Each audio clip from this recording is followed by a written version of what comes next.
26 de dezembro de 2016. Em entrevista exclusiva, Wagner Ribeiro fala sobre a situação de Gabigol e Lucas Lima. Gazeta Esportiva começa a série especial sobre as estruturas das bases dos clubes paulistas. Hoje vamos conhecer como funciona o CT de Cotia, do São Paulo. Neilton veste a camisa e já fala como reforço do tricolor paulista. Em busca de título inédito, Sub-20 do Palmeiras treina de olho na Copinha. Confira ainda a história de Marcos Pinguim, atleta que tira fotos durante as provas e que treina até em cemitério para correr a São Silvestre. E as últimas notícias do mercado da bola. O Gazeta Esportiva começa agora.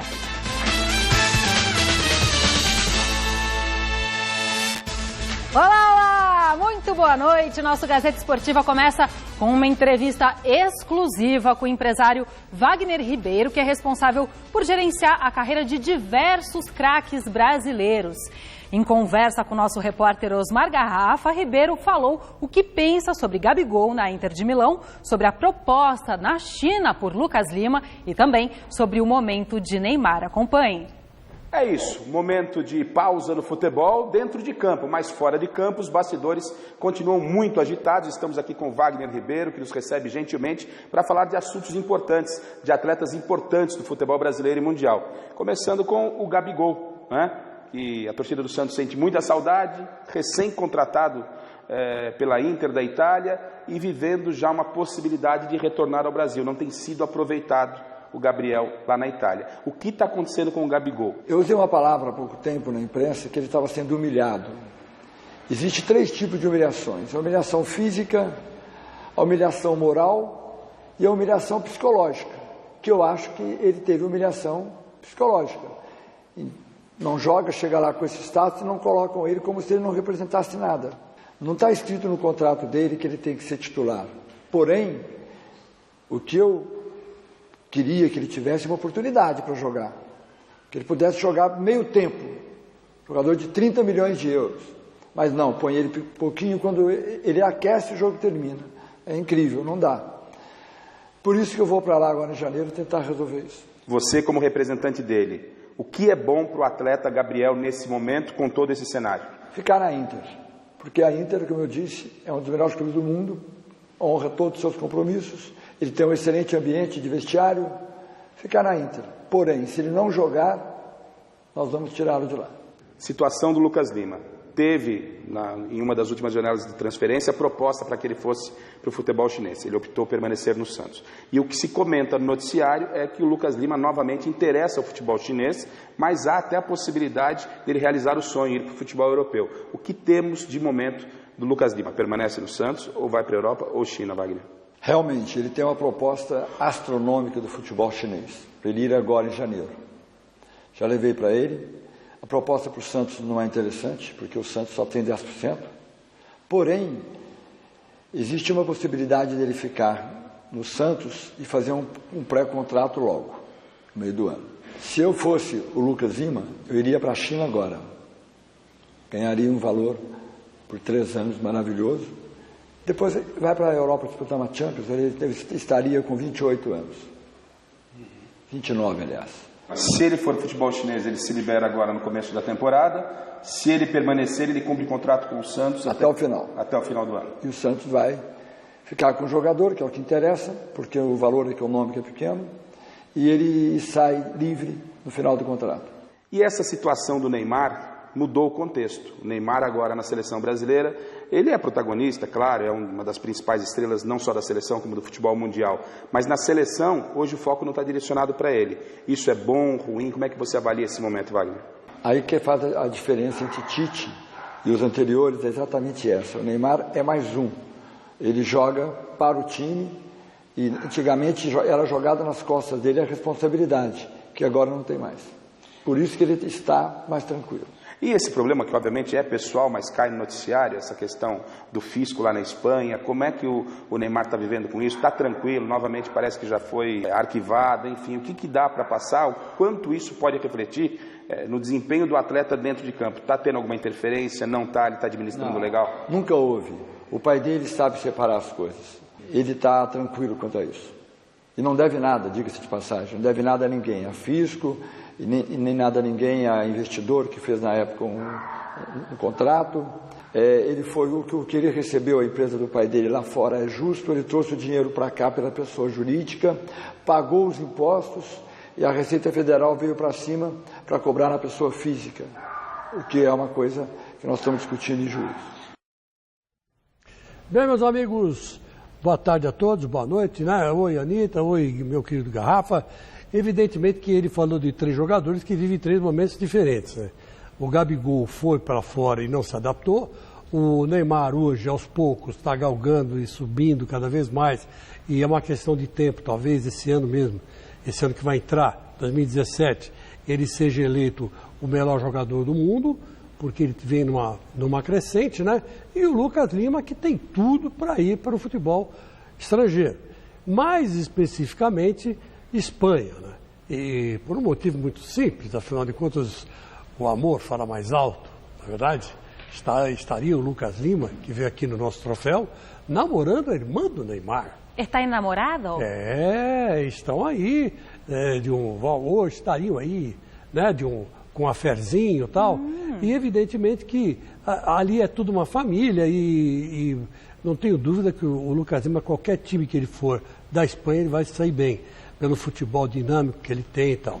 Agora, o Gabigol, meu querido Garrafa, é o tal negócio, ele tem que entender que não é o futebol italiano que tem que se adaptar a ele, é ele que tem que se adaptar ao futebol italiano, é o contrário, né? Às vezes a gente chega num lugar que é completamente diferente do outro que a gente estava, né? Existem regras diferentes, maneiras de se relacionar diferentes, e é o que ele tem que saber, vai ver que treinamentos diferentes também, né, Garrafa? Boa noite, Chico. Boa noite, Anitta. Boa noite você em casa acompanhando o Gazeta Esportiva. Então, já pegando essa esteira sobre o Gabriel. Ele deve permanecer na Inter. Essa é a informação mais importante do que nós apuramos desde dessa reportagem feita com Wagner Ribeiro até o dia de hoje. Tanto é verdade que na sexta-feira o próprio Gabigol quebrou o silêncio e disse que está feliz na Inter. Ele está feliz na Inter? Não está feliz. Mas, obviamente, não quis ampliar essa polêmica. Por quê? Porque ele está em 4 ou 6 meses na Itália, Chico. Nesses 4 ou 6 meses, se você juntar o tempo que ele participou em cada partida, chegaria no máximo a 20 minutos.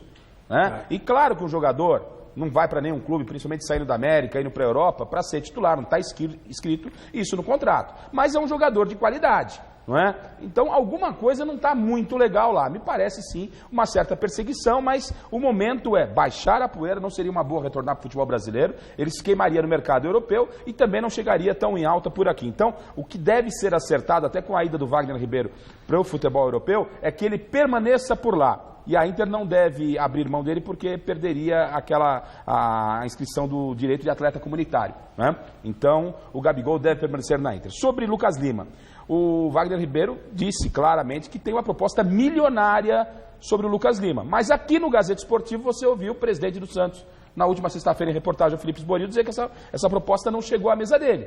Então, você tira a sua conclusão aí em casa. E o que mais deve acabar acontecendo... Eu não creio. Eu acho que nem é jogador pro Barcelona. Todo o respeito que merece o Lucas Lima. Não vejo... O caso dele mandou nem... mas aí tudo bem. Aí já tem essa possibilidade, é um caso familiar. Mas ele vai cumprir esse contrato pelo Santos, viu, Chico? Apesar de você ser um cara romântico, um cara que preserva o sentimento. Você sempre foi muito afeito a essas situações. Você foi bem de Natal? Tudo bem você, como é que foi lá? Eu fui bem também, graças a Deus. Tudo legal, passei lá em Minas Gerais, lá em Camanduqué, tomei um solzinho. Eu vi lá, uma piscininha. Champanhe, eu vou seguir o programa aqui. Então, mas a tendência é que ele permaneça no Santos. E o Neymar, o mais legal é que na sexta-feira o Neymar parece que voltou a se relacionar com a imprensa. E não é que eu sinto falta do Neymar, conversar com o jornalista, não é isso. Quando o Neymar ele faz uma greve de silêncio, e do meu entendimento de forma injusta, é com o torcedor, não é comigo, não é com o Chico Lang, não é com a Anitta. E o Neymar é a referência do futebol brasileiro. Então aproveitar esse bom momento de Tite para que o Neymar siga aí com maior tranquilidade. O Tite está coberto de razão, tirou o foco dele e a gente espera aí um 2017 ótimo para o Neymar, seleção brasileira. É o que eu acredito que vai acontecer. Neymar quebra o silêncio, Lucas Lima fica no Santos e Gabigol na Inter. Olha, Pai garrafa. E você, como é que foi o Natal? Eu fui bem, Tudo me alimentei tranquilo? adequadamente, sem excessos, estive com Você o marido. sem excesso? Sem excessos. Segue o programa, vamos embora. Passeio com a minha família. vai E agora Segue. o Neymar estava com a Bruna Marquezine esses dias no aniversário do Gabriel Medina, do surfista. Então ele está em silêncio também porque ele está curtindo, entendeu?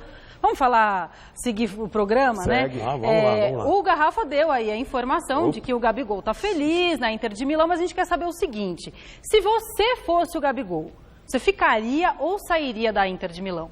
Vote através do nosso site, você já sabe, né? gazetesportiva.com. Resultado, eu dou no final do programa de hoje. Se vocês fossem o Gabigol, o que vocês fariam? Eu ficaria. Tem que Ficaria. ficar, cara. Porque senão vai se tostar lá no mercado europeu, é isso? Não, tem que ficar. Não, pelo amor de Deus, Milão é brincadeira. Para, né? Anitta, 6 horas da manhã, Sim, me conte. os homens andam de terno e gravata na cidade. E as mulheres parece que estão desfilando uma passarela, a capital da moda. É um negócio fantástico. Vamos pra Só lá. não gosta de Milão. Só não gosta de Milão quem é Zé Mané. Mas ele quer jogar, ele não tá jogando. Pô, é um negócio assim, sabe, é chique, é legal, é bacana. Os italianos do sul são um pouco do norte, são mais um pouco fechados, mas mesmo assim depois que pegam confiança, ficam amigos. Quer dizer, eu não sei o que esse moleque está fazendo lá para dar tudo errado. Entendi. Inclusive a camisa nossa aqui da Gazeta, ela veio de Milão. Lógico. E o seu vestido também. Sim, tudo de lá da Itália. Bom, mas vamos seguir o programa. Vamos seguir, né? Melhor, a né? parte, o assunto moda, né? O ano de 2016 ficou marcado pela Olimpíada aqui no Rio de Janeiro, que voltou os olhos do mundo todo para o nosso Brasil brasileiro. E na última sexta-feira, como parte do legado dos Jogos, a gestão das arenas esportivas do Parque Olímpico, que era da inteira responsabilidade da Prefeitura, foi transferida para o governo federal. Na última sexta-feira, no Parque Olímpico do Rio, foi inaugurado o Muro dos Campeões, monumento tradicionalmente feito ao final dos Jogos Olímpicos e Paralímpicos, e a Via Olímpica, um calçadão cheio de novidades que passa por todo o parque. Estamos entregando essa via, esse bulevar aqui, a Via Olímpica, que foi uma marca, né, muito forte dos nossos Jogos Olímpicos, entregando à população. A estrutura do local foi arborizada e incrementada com parque infantil, quadras esportivas, campo de grama sintética, equipamentos de ginástica, pista de skate e outras atrações para a população. A cerimônia marcou a transferência da gestão das arenas esportivas do Parque Olímpico para o governo federal. Porém, a administração das arenas que foram utilizadas nos Jogos será dividida entre o Ministério do Esporte e a própria Prefeitura. Muito bem, você aí de casa acompanha o nosso programa nas redes sociais. twitter.com/Gazeta Esportiva, lá no Facebook, Gazeta Esportiva. E para rever os nossos programas, acesse o site da TV Gazeta. O endereço é tvgazeta.com.br. Nosso assunto agora é a 92ª edição da São Silvestre, que tá aí, hein? Tá chegando. Você vai ver como um veterano da corrida mais famosa do Brasil une o útil ao agradável para fazer bonito nas principais ruas e avenidas aqui de São Paulo. A reportagem é do Alexandre Silvestre. Marcos Viana, 50 anos de idade, fotógrafo, corredor fotógrafo e vice-versa. E o que veio primeiro, a corrida ou a fotografia? Primeiro veio a corrida. Também conhecido como Pinguim. Esse meu apelido vem da época que eu estava na escola, eu tinha uns 7, 8 anos de idade, e dava aquela garoinha e a minha mãe mandava ir com guarda-chuva, mesmo com garoinha fraca. E só eu de guarda-chuva na escola, e foi na época que estava tendo a minissérie do Batman, que era a primeira. E o Pinguim, o inimigo do Batman, usava aquele guarda-chuva, que era uma arma, né? E aí o pessoal me apelidou de Pinguim. Eu não gostava do apelido na época e pegou, né? Quando a gente não gosta do apelido, pega, né? Na adolescência, se interessou pela São Silvestre, mas... A São Silvestre de 81 era à noite, virava à noite, né? Aí depois que acabava a São Silvestre, não tinha mais ônibus para voltar. Então eu me lembro que eu e meu amigo, a gente teve que esperar os primeiros ônibus saírem do centro para me levar para o bairro. Então eu tive que esperar até 5 da manhã para voltar para casa. Aí eu fiquei traumatizado com isso. Então de 82 até 88, eu não corri São Silvestre justamente porque era noite. Aí eu voltei a correr São Silvestre em 89. Por quê? Porque foi a primeira São Silvestre à tarde. De 89 para cá, nunca mais parou. A São Silvestre entrou definitivamente no caminho dele. Eu tenho 28 São Silvestres. Essa vai ser minha 29ª São Silvestre. E com tantos quilômetros rodados por ruas e avenidas de Sampa, o Marcos Pinguim decidiu pegar carona e unir o útil ao agradável. Em 94, foi o ano que o Ayrton Senna morreu naquele acidente. E eu não tinha câmera fotográfica nessa época. E quem tinha era a minha esposa. Então ela que fotografava os corredores que estavam fazendo homenagem para o Ayrton Senna. E ela foi para me fotografar na corrida. Aí o que eu achei interessante? Pô, o pessoal começou a pedir as fotos. E aí a gente começou a vender as fotos. Que tinha muito pedido, né? Aí eu me interessei, pô, isso aqui dá dinheiro. Eu vou começar a fotografar as corridas. Aí eu corria, chegava o mais rápido possível, pegava a câmera com a minha esposa e fotografava os retardatários. Então isso era bom porque estimulava eu correr mais rápido. Quer dizer, o correr mais rápido não é só para eu tentar ganhar a prova, mas tentar também ganhar mais dinheiro. E quanto mais rápido eu chegar, mais corredores eu vou fotografar.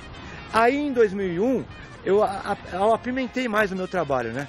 Não era só depois da corrida que eu fotografava, eu comecei a fotografar durante a corrida. Aí depois você vai pra avenida e se manda. Como a largada é muito lenta e longa, dá tempo de fotografar o suficiente, de fotos variadas, e dá tempo de eu descer, ir onde está o pessoal largando e acompanhar o pessoal. Correr para ele é esporte, lazer, saúde, trabalho, competição, meio de transporte. Eu tenho que comprar ração para o cachorro, vou na loja de ração, vou trotando. Tenho que comprar pão na padaria, vou trotando. Tenho que comprar leite no mercado, frios no mercado, vou trotando. Ah, tenho que ir na feira comprar banana, tudo eu vou trotando. E nas horas vagas, corre, treina, mais um pouquinho por aí. No cemitério da Vila Formosa, na zona leste de São Paulo. Parece muito o Central Park. É uma grande área verde. Eu vou te falar que essa aqui é a 4ª maior área verde da cidade de São Paulo. Ele tem uma área de 780 mil metros quadrados de muitas árvores, entendeu? Uma volta em torno do cemitério é 4 quilômetros. Alguma vez à noite? Já corri à noite, já para pegar balão, cara, eu fiquei com medo. Já corri à noite. À noite a gente tem medo, sim, do cemitério, mas não é dos mortos, não é dos vivos. Aí você não sabe quem está lá dentro, né?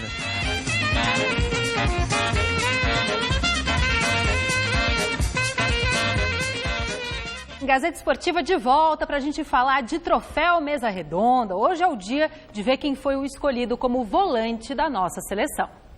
E agora nós vamos conhecer os indicados a melhor volante do ano. Volante: Rafael Carioca, Atlético Mineiro. Renato Santos, William Arão, Flamengo. E o vencedor é...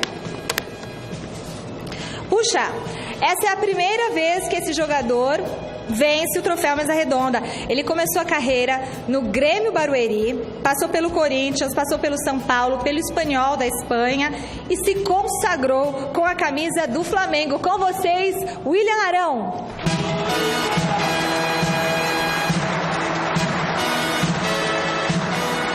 Olha, o futebol hoje não admite volante grosso. Então essa posição eu ficava assim desesperado, né? Quem vai? Aí você olha os 3 finalistas, vê cada fera. E fiquei muito feliz pelo Arão, que a gente acompanha desde que era garotinho aqui no Flamengo, na base do Corinthians, na verdade, né? Arão, muito legal. Você saiu daqui de São Paulo, mas apareceu no Flamengo de uma maneira maravilhosa. Parabéns. Não, eu que agradeço. Acho que é uma honra estar aqui. Quando criança eu de São Paulo via muito prêmio, então tá aqui hoje é a realização de um sonho, agradecer a Deus. Como você disse, né? Comecei no Corinthians, mas firmei no futebol carioca, então tenho que agradecer muito também ao povo carioca que me abraçou com muito carinho. E hoje a posição de volante ela é fundamental. O jogo começa pelo volante. Hoje o volante tem que ter uma categoria a mais para jogar. Eu acho que isso fez toda a diferença quando a gente vê com quem você concorreu. Qualquer um dos 3 com nível muito alto de saída de jogo. Sim, acho que tá acabando aquele volante brucutu, né? Então hoje, se o primeiro volante ali, o volante não souber ter uma saída de bola, ter um bom passo para poder iniciar a jogada, os treinadores estão aí e cobram muito isso, então Acho que é muito importante e graças a Deus sou abençoado de ter um bom passe, ter uma boa saída de jogo. Quem é o padrinho do William Arão? O padrinho do William Arão é um dos grandes responsáveis por todo esse sucesso dele. É o pai e empresário dele, senhor Flávio Arão.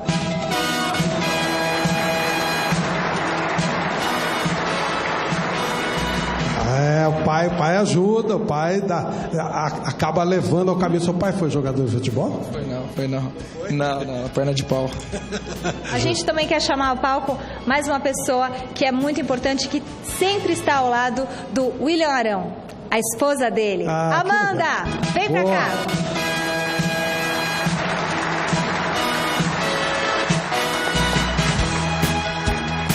Ele te dá muito trabalho ou ele é tranquilo? É muita oração. Tranquilo, não tem problema. Ele é tranquilo. Tá bom, vamos chegar aqui pra gente fazer homenagem pro William Arão, por favor. Então, acho que as damas, né? Hein, Xará? Melhor, né? Então vai, então a esposa faz a entrega. Pronto. Vamos lá, beleza. Parabéns, William Arão. Grande ano. Obrigado a vocês. Bom, depois do exemplo do Gabriel Jesus, que em menos de 2 anos saiu da base do Palmeiras para jogar no Manchester City, os meninos do Verdão que vão disputar a Copinha estão bem animados. E nada melhor do que ganhar um título inédito para repetir os passos do Gabriel, né? Acompanha aí a reportagem do Adriano Dolfi. Uma busca de quase 50 anos por um título. Desde a criação da Copa São Paulo, o Palmeiras chegou perto em 2 oportunidades, quando foi vice-campeão. Para driblar esse tabu, a aposta é na conversa. Para tirar essa ansiedade, né? Acaba que não tem pressão nenhuma por parte do clube, o clube deixa bem à vontade, bem tranquilo. Nós também da comissão, a gente passa essa tranquilidade para eles que entrem em campo e joguem o futebol que eles vêm demonstrando todo ano e busquem aí e deixem acontecer naturalmente esse título. É claro que, principalmente os garotos novos, ficam naquela expectativa de querer ganhar, fazer história, porque todo mundo quer isso. Mas assim, nós temos que manter a tranquilidade, porque não estivemos aqui, estamos há 3 anos aqui, né? Então, nesses 3 anos viemos trabalhando forte e o que der para fazer na Taça São Paulo, nós vamos fazer. E é claro, nós sempre almejamos o título, né? No elenco do técnico João Bursi, muitos jovens querendo mostrar serviço para o time profissional. 2 deles chegaram a ser comandados pelo técnico Cuca, o goleiro Daniel Fusato e o zagueiro Augusto. A trajetória de Gabriel Jesus serve como exemplo. Claro, você fica um pouco ansioso, né? Mas assim, é o normal. Então eu tento trabalhar aqui, mostrar meu futebol aqui primeiro, disputar essa Taça São Paulo, fazer um bom campeonato, chegar longe, porque o Palmeiras sempre quer jogadores vencedores, né? Então eu tento mostrar isso aqui para, se Deus quiser, conseguir, é claro, voltar lá, né? Até mesmo o treinador ganhou uma oportunidade, mesmo rápida, para dirigir o time profissional. Criaram essa situação para que eu vivenciasse, através do Cícero, João Paulo, o próprio Cuca, de passar o dia ali, movimentação do hotel, a pré-eleção, e deu total abertura, o Cuca deu total abertura para participar de tudo, de falar com os atletas também. E no final, para minha surpresa, o Cuca me chamou lá e me disse: comanda agora é com você, aproveite esses 5 minutos aí, pode gritar, pode orientar, que é uma oportunidade que eu estou te dando e que seja o primeiro passo aí para a sua carreira. Eu fiquei muito feliz e muito grato pelo Cuca ter feito isso. O Palmeiras vai estrear na competição no dia 2 de janeiro na cidade de Araraquara. O grupo é considerado difícil por causa da presença justamente dos donos da casa, a Ferroviária. A palavra de ordem por aqui é o respeito, especialmente com os adversários de menor expressão, caso do Paranoá e do Vila Nova de Minas Gerais. E a Ferroviária, por ser esse time mais renomado, né? Então sabemos que vai ser um jogo mais difícil, né?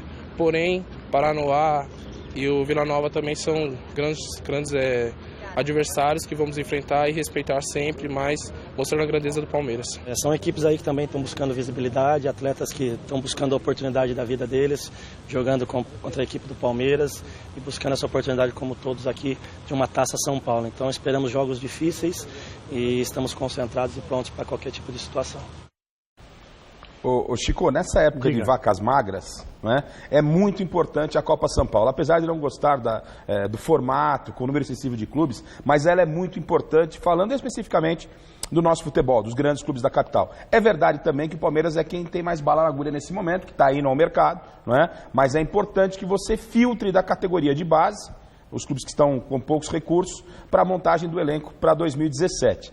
Por falar em bons recursos que o Palmeiras tem, não é? Como é que anda a situação da patrocinadora, que está com aquele problema lá, o litígio, a esposa do dono da Crefisa queria sair... Você que levantou queria ser candidata ao Conselho do Palmeiras, o Paulo Nobre impugnou a situação dela dentro do clube, porque ela não tinha um prazo legal. A informação é que a oposição do Palmeiras, que é capitaneada pelo Pescarmona, teria acontecido um jantar num restaurante famoso aqui da cidade de São Paulo no último final de semana, entre o pessoal da oposição com o pessoal da Crefisa. Porque o contrato com a Crefisa termina agora no final de janeiro. E com esse bloqueio do Paulo Nobre, o leite azedou. Então, já houve até uma reunião da oposição com o pessoal da Crefisa e a gente não sabe o que vai acontecer. Se teremos ou não esta renovação, o que obviamente atrapalharia muito o trabalho do Gagliotti. Independente e ali a tudo isso, o Palmeiras comenta-se no bastidor, mas eu acho muito difícil a contratação do Borja. Foi o grande destaque da América do Sul, o jogador do Atlético Nacional, artilheiro. Ele, antes de ir, né, para o Atlético Nacional, foi oferecido ao São Paulo. O São Paulo não quis esse jogador. E hoje ele vale algo em torno de 50 milhões. Então, seria praticamente trocar o Gabriel Jesus, o que o Palmeiras vai receber, e apostar tudo no Borja. Acho que não faria isso, não é? Então, é uma negociação difícil, mas o Palmeiras ainda estuda essa possibilidade. E o garoto Matheus Salles, que vê que o elenco está sendo um elenco encorpado, um jogador de meio campo, volante, o Matheus Salles teria, através do seu procurador, pedido à diretoria do Palmeiras que tentasse pelo menos liberá-lo para um empréstimo, para que ele possa ganhar um pouco de maior rodagem, porque esse ano praticamente ele jogou e é um bom reforço. Então são as informações aí mais quentes do Palmeiras. Eu acho esse Borja muito bom. Chamar de Borja, né?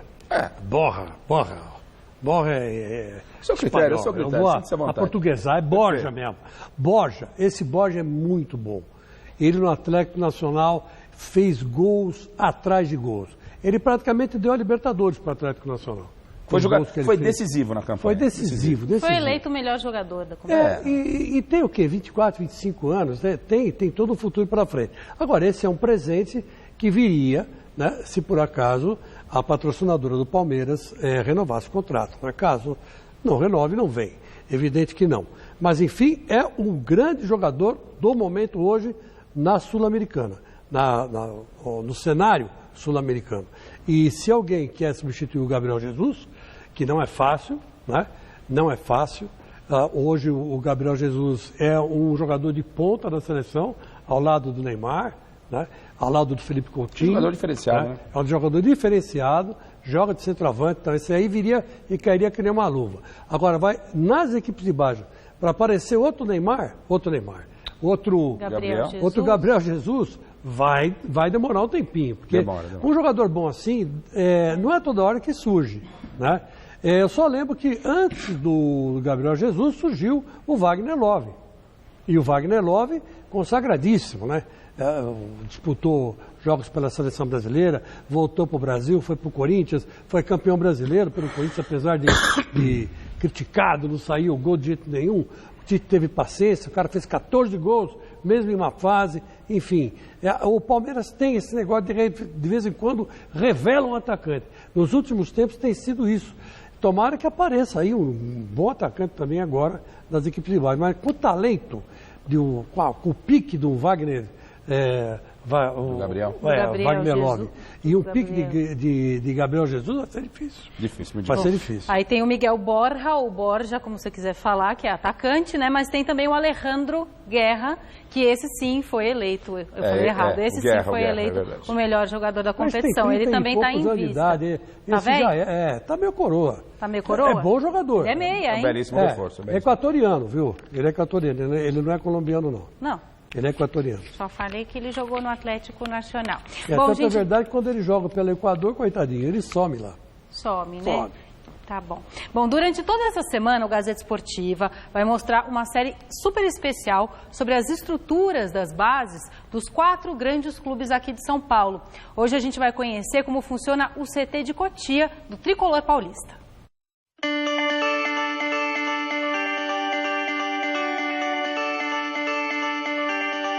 ...230 mil metros quadrados. 11 campos, 7 oficiais. Estádio para 1.500 pessoas. Vestiários independentes para cada categoria. Hotel de luxo, 70 quartos duplos. Alojamentos para quase 200 de atletas. Preparadores físicos, fisiologistas, fisioterapeutas, analistas de desempenho, treinadores. Nutricionistas, psicólogos, assistentes sociais, podólogos, consultórios médico e dentário, refeitório refis, piscinas, riacho terapêutico. A 30 quilômetros da capital paulista, o CT de Cotia tem tudo que qualquer garoto precisa para se tornar um futebolista. Magnífica estrutura, referência. É igual a uma universidade. Como é que você tem uma universidade, um centro de excelência?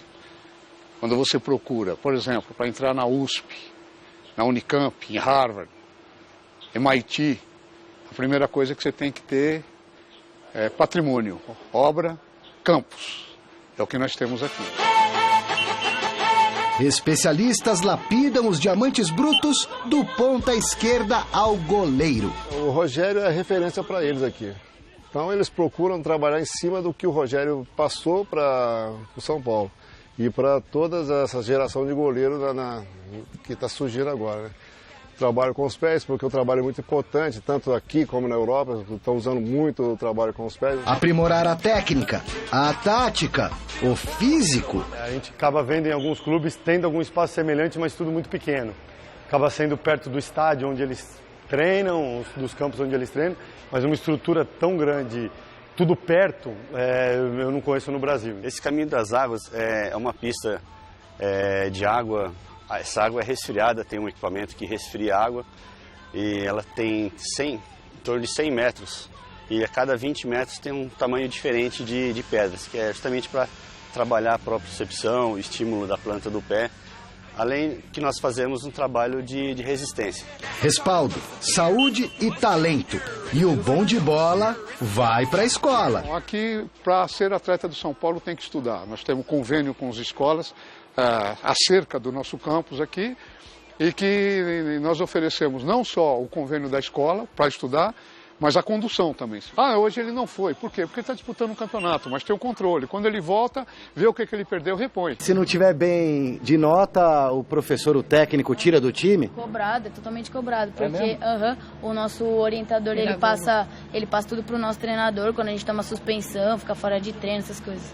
É isso, cara? Nossa, é isso mesmo. Sonho, amadurecimento, resultado. A gente tem que retribuir da melhor forma possível, porque eles não dão a melhor estrutura de tudo, eles não dão comida, escola boa, e se a gente não se esforça pra nada, seria meio que injusto com o próprio São Paulo. Aos 10 anos, meninos já são recrutados, recebem ajuda de custo.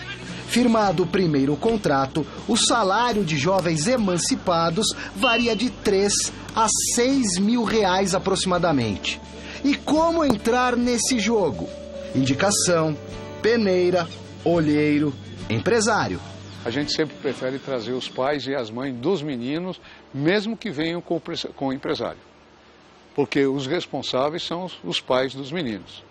Nós atendemos todos juntos. Agora, alguns empresários, eles se arvoram no direito de vir aqui, conhecer os nossos atletas e depois assediá-los para dizer que tem time na Europa, que vende ilusão. Existe peneira aqui em Cotia? Opa! Acabamos de fazer uma peneira com avaliação aberta no nosso site de 6.500 atletas. Rodrigo Caio viveu a experiência. Forjado em Cotia, está valorizado. Cheguei lá com 12 anos. Cotia não era nada do que é hoje, mas eu acho que a maior Eu acho que o que eu mais tirei de lá foi o aprendizado como pessoa, aprendi muita coisa, vivi a minha infância ali dentro. A gente vê hoje em dia jogadores com 19, 20 anos preparados para chegar, vestir a camisa e mostrar o seu potencial. Então eu acho que isso tudo vem lá de baixo, com a preparação dos treinadores, todos dando suporte para você chegar aqui e só desempenhar o seu melhor. O novo treinador do São Paulo, Rogério Ceni, prata da casa antes da construção do CT da base, pretende aproveitar a matéria-prima de Cotia. Nós não podemos gastar mais de 20 milhões, por exemplo, por ano para manter um centro de treinamento sem aproveitar jogadores da categoria de base. Eu vejo profissionais altamente qualificados lá, como treinadores, preparadores físicos, enfim, profissionais que dão uma sustentação bacana para esses meninos. Será, sim, sem dúvida nenhuma, dada oportunidade para jogadores da base. Acho também louvável ser citado o trabalho do Jardine, que vem ganhando títulos e fazendo ótimos treinamentos com esses meninos, preparando-os para a equipe profissional. A gente espera que o Rogério se estabeleça há bastante tempo aqui no São Paulo e que a gente juntos consiga construir realmente uma ideia de jogo que seja a identidade do clube, né? Uma mentalidade vencedora, uma mentalidade de quem entra para o jogo sempre para vencer, né? Para realmente dar as cartas do jogo e não reagir em cima do adversário, mas sim propor e levar com isso dificuldade ao adversário. Cotia e Barra Funda precisam conversar mais. Não podem parecer duas empresas distintas. A malha grossa foi feita. Nós estamos vendo, olha aí, já está o David Neres lá, já está o Pedro Bertoluso lá, já está o Luiz Araújo lá. Dessa safra aqui, temos reuniões periódicas conduzidas pelo presidente do São Paulo com a comissão técnica toda da Barra Funda e a comissão técnica de Cotia. Não podem ser empresas diferentes. Tem que todo mundo caminhar. É uma só. E a gestão financeira de Cotia? A conta fecha? Nós estamos enxugando essa questão financeira. Para quê? Para colocar o São Paulo dentro de patamares que já foi ocupado no passado e que em um determinado momento nós gastamos mais do que podíamos. O atleta de futebol é permanente risco. Eu diria que como se fosse comprar uma ação. Você sabe daqui a 2, 3 anos o que vai acontecer? Você tem essa bola de cristal? Recentemente nós vimos o Lucas, que foi, o Casimiro, que está agora no Real Madrid, o Hernanes, o Kaká, e tem um monte de exemplos. Quanto que custa tudo isso aqui para o São Paulo? Em torno de 2 milhões por mês. E a lei estimula o investimento? Sim e não. No Brasil, a Lei Pelé nos protege. Diz que o clube formador tem o direito do primeiro contrato profissional, mas não posterior. Aí é que a lei fragiliza a gente, porque ela não tem eficácia no exterior. Vem um clube barriga de aluguel do exterior, fala para o menino que vai oferecer um X em dinheiro, ele fica encantado, não assina com o São Paulo e fica fazendo corpo mole para assinar com o São Paulo. O São Paulo alicia? É vítima? Ou as duas coisas? Hoje não se faz mais isso. Acusado de aliciar jogadores, não que eu concorde com a tese. Mas, enfim, mas isso eu já ouvi, mas hoje não acontece mais.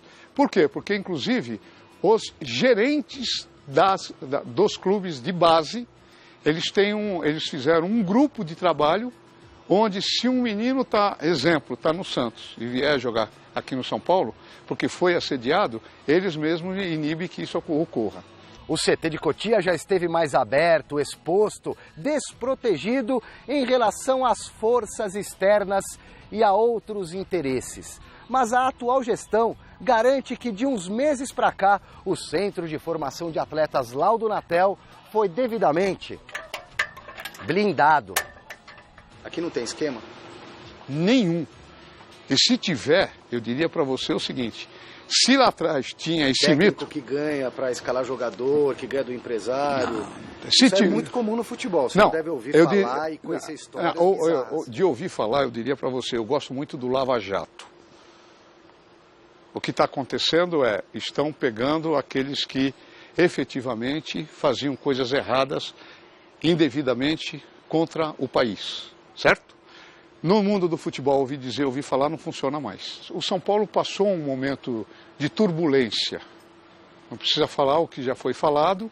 A mídia, a imprensa publicou a turbulência política, institucional do São Paulo. Eu acho que nós estamos resgatando o São Paulo do qual eu conheci. Que seja assim, bonito na embalagem e no conteúdo, revelando bons cidadãos para a vida e, na medida do possível, craques para o futebol.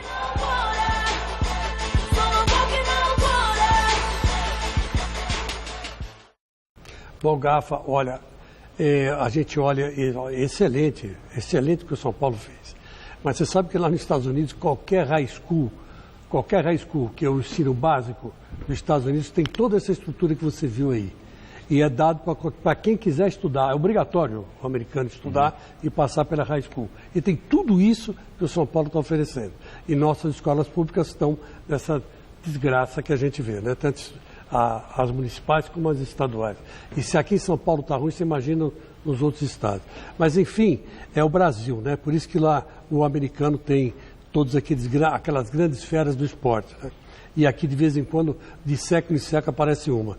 Mas o que eu quero dizer a vocês é o seguinte, o tempo pode ficar escuro de novo no São Paulo. Hoje saiu uma notícia aí nas redes sociais que o nosso Leco está sendo chamado a atenção para depor a respeito do Jorginho. Isso em 2000 lá no comecinho dos anos 2000, quando ele era diretor de futebol. Então tem um rolo lá com o Jorginho e isso pode ficar tão sério se ele não soubesse defender que pode haver um novo processo de impeachment. Então você veja como o São Paulo é um clube em ebulição. Ninguém tem paz, né? O Corinthians está lá com o Roberto Andrade, o Palmeiras quebrando o pau no Conselho Deliberativo, ninguém quer que a mulher da Crefisa saia de lá, o Paulo Nobre quer, e agora vem essa em cima do Leco no São Paulo. O único clube grande aí, que não é aqui de São Paulo, mas é um clube considerado grande, é o Santos, que está vivendo uma paz política, vai saber lá como, né? Um negócio impressionante, como está tumultuado. A crise financeira que abala o país, abalou o futebol e está destruindo a política dos clubes. E primeiro, parabenizar o nosso colega Alexandre Silvestre e toda a equipe de produção pela belíssima reportagem. Foi feito um raio-x do que é o São Paulo, não é? Então, e o Rogério conhece muito bem o São Paulo. Se tem alguém que conhece o São Paulo, é o Rogério Ceni. E entendo que a partir de agora, com a chegada do Rogério, o São Paulo possa aproveitar melhor o que vem da base na equipe principal. Eu tenho batido nessa tecla porque, pelo momento que vive o país, a grande saída para o futebol brasileiro está exatamente na base, nas categorias de base, Chico. Não adianta você querer fugir disso. Então o São Paulo faz um trabalho muito bom, tem toda uma estrutura e a gente espera que possa render bons frutos e deve render bons frutos. Bom, agora falando do time profissional, o atacante Neilton concedeu entrevista para a TV oficial do clube e projetou o próximo ano vestindo a camisa do tricolor.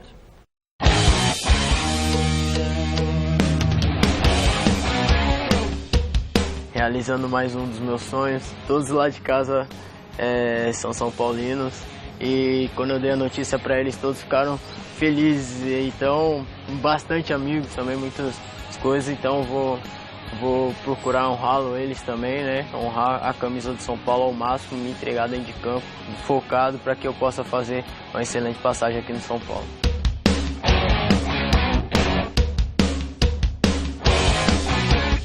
Vou trabalhar, vou treinar ao máximo para que 2017 possa ser melhor ainda. 2016 já passou, foi excelente, vai ficar para sempre na minha memória também. Agora eu vou focar, centralizar na temporada de 2017. Conquistar títulos aqui, né? É o mais importante. E procurar conquistar as minhas metas pessoais também. E conquistar a nação São Paulina, conquistar todos ali da equipe, os treinadores, tudo, para que eu possa fazer uma temporada boa. Nação São Paulina, eu estou aqui para dar o meu máximo, para me doar ao máximo por esse clube, por essa camisa que tem um peso enorme, tri mundial, tri da Libertadores, e espero conquistar vocês a cada dia que passar aí e conquistar títulos e fazer história aqui como grandes jogadores fizeram. Nada contra a TV oficial do clube, que divulga o seu material, mas a gente espera a apresentação do Neilton para saber aquela polêmica, que ele falou mal do São Paulo quando ele era mais jovem, jogava pelo Santos. Aí é uma entrevista que vale, né? chamou São Paulo de Não lixo. estou tirando, pelo amor de Deus, o mérito aqui da TV São Paulo, que disponibiliza a TV Corinthians, o Santos, o Palmeiras, e de forma muito legal, esse material vinculado nos canais do clube. Então isso é uma matéria do clube, não é uma reportagem feita por nós, porque aí a gente vai lá levar a pergunta do torcedor, fazer a pergunta por que o Neilton fez isso, fez aquilo, o que pode acontecer, né? Então tá aí só o registro feito. Só lembrando, o Neilton disse que o São Paulo era um lixo. É o que está há um tempo atrás. Então, mas quando vem o material oficial do clube, a gente não pode explorar esse tipo de situação. É claro que o clube não vai explorar isso. Não é uma crítica ao clube, não. O clube está certo. Né? Aí depois ele pediu desculpa. Claro, e segue o jogo. Mas evidentemente que... Mas não é uma matéria jornalística, só para deixar claro, né? Vamos deixar bem claro. Bom, o volante Felipe Melo pode voltar ao futebol brasileiro, pelo menos esse parece ser o desejo do Palmeiras, do São Paulo e também do Flamengo. O jogador tem contrato com a Inter de Milão até o dia 30 de junho do ano que vem. Uma possível negociação interessa ao clube italiano. Caso contrário, poderá perder o atleta de graça no meio da próxima temporada. O Valência da Espanha também manifestou interesse na contratação do jogador. O Felipe Melo fez apenas 10 partidas na temporada e, por isso, não deve ter a saída dificultada. Uma notícia que deixa alguns clubes com coceirinha, né? Porque esse Felipe Melo, para o nível do futebol brasileiro atual, nossa senhora, é um cracaço de bola, né? Cairia bem no seu Corinthians, Chico. Cairia muito bem no Corinthians, sim. E o futebol precisa de jogador que é rosca espanada, cabeça, sabe? Tá muito certinho, futebol muito chato, muito não pode falar nada. Tem que ter um maluco, né, Tim? Tem que ter um cara pra vir, agitar, tá muito ali, arruma a camisa, o uniforme, tem que vir com o jogador com fone de ouvido, não sei o quê. Não tem um louco, um Edmundo, um cara que vem, que joga pra dedéu, pô. O cara não pode ser só louco, né? Exatamente, o futebol precisa um pouco disso daí. Tá uma frescurada que o Sheik namorava com a macaca dele. Aí. Então aí, o cara mais louco que isso não tem. Mas Felipe Melo é bom jogador. Bom jogador. Para atual circunstância do futebol brasileiro é um craque. Bom, se vocês querem agito, então segura essa notícia. Me permita, só uma observação. Pois não, o Bruno Henrique, jogador que era do Corinthians, está no Palermo da Itália, já que estávamos falando de volante, é um jogador que o São Paulo retirou informações da situação dele, talvez até atendendo um pedido do Rogério Ceni. Vamos ficar ligados. Vamos falar do Corinthians? No Corinthians, a expectativa gira em torno do técnico Fábio Carille, que vai iniciar os trabalhos no dia 11 de janeiro, junto com a representação de todo o elenco. O lateral esquerdo Moisés deve ser uma das novidades para a temporada 2017. Emprestado ao Bahia, o jogador volta valorizado depois de ter ajudado a equipe baiana a conseguir o acesso para o Brasileirão Série A do ano que vem. Quem também deve voltar é o atacante colombiano Mendoza, que estava nos Estados Unidos jogando no New York City. Por enquanto, o Timão acertou mesmo apenas as contratações do atacante Jô, que estava no futebol chinês, e Luigi, do CRB de Alagoas. E acrescente a essa relação o Maicon da Ponte Preta, que estava na Ponte. Voltando. Esse está voltando também. Belíssimo reforço, volta mais maduro, o Carille já conhece esse jogador, por isso entendo que foi um acerto até pelo momento do Corinthians, que não tem investimento, recursos para grandes contratações, trabalhar com a base, o Carille conhece todo mundo, então vota Maicon, do jeito que está o seu Corinthians, pode votar até o Matusquela lá que estava nos Estados Unidos, qual é o nome dele lá? Falou agora, esqueci o nome do cara aí. O colombiano aí. O Mendonça. O Mendonça. Qualquer coisa que vem. O Speed Mendonça. Qualquer coisa que vem pro Corinthians hoje acaba sendo um bom reforço. Tamanha a fragilidade dos reforços. Né? Agora, é gozado ontem, gente, é rapidinho. Eu não posso deixar de falar isso. Ontem estava passando uma reprise de Chapecoense e Corinthians no primeiro turno. O Corinthians até ganhou da Chapecoense. Mas como é triste você ver todo aquele pessoal jogando, sabendo que meses depois eles morreriam no acidente, né? Então, foi um negócio assim, que eu acho que o Corinthians daquela época, como o Corinthians jogou bem aquele jogo, não ganhou da Chapecoense à toa, não, a Chapecoense era um bom time no primeiro tempo, que estava o Tite naquela época, né? Então, o Tite armou um time muito bom e o Corinthians conseguiu vencer a Chapecoense naquele jogo. Mas é muito triste, né? Ver esses jogos da Chapecoense, com o time inteiro lá, né? Negócio impressionante. Aí entrou Kempis no segundo tempo, todos eles, infelizmente, já se foram. E depois de Eurico Miranda prometer um presentão de Natal para os torcedores, o Vasco anunciou ontem de madrugada que o velhinho... Que bagunça que eu fiz. Deixou embaixo da árvore. Vamos saber o que o vovozinho deixou na árvore? O grande presente de Natal se trata do meia argentino Damián Escudero, de 29 anos. Ele estava atuando pelo Puebla do México. O jogador já teve passagens pelo Grêmio, pelo Atlético Mineiro, Vitória e tem sido bem avaliado pelo novo gerente de futebol, o Anderson Barros, com quem trabalhou no Vitória. Cristóvão Borges, novo técnico do Vasco, também aprovou a chegada do atleta. Escudeiro pode ser apenas o primeiro de muitos reforços aí para o ano de 2017. Isso porque o Eurico Miranda anunciou que tem negociações muito avançadas com outros jogadores e que deve concretizar essas transações todas durante essa semana. Um dos nomes especulados é Luiz Fabiano. E quem pode aparecer com a camisa do Cruzeiro em 2017 é o Jadson. Um dos destaques do Corinthians na campanha do título brasileiro do ano passado, o meio-campista defendeu nessa temporada o Tianjin Quanjian, onde conquistou o título da segunda divisão do campeonato chinês. A diretoria do clube mineiro garante que as negociações estão adiantadas e deve anunciar o acerto com o jogador até o dia 2 de janeiro. O atleta também está otimista e admitiu a possibilidade de deixar o futebol chinês. Eu não entendo essa negociação. O cara sai, contrato de 4, 5 anos, milionário, dá um ano e volta. Isso está mal explicado. Está mal explicado e ainda bem que vá para o Cruzeiro, porque jogava bem no Corinthians porque o Tite estava lá. Agora o Tite não está mais, se voltar para o Corinthians vai ficar mais barrigudo que eu. Resultado final da nossa enquete no site gazetaesportiva.com. Se você fosse o Gabigol, você ficaria ou sairia da Inter de Milão? Ficaria, 52%. O programa de hoje termina por aqui, a gente volta amanhã.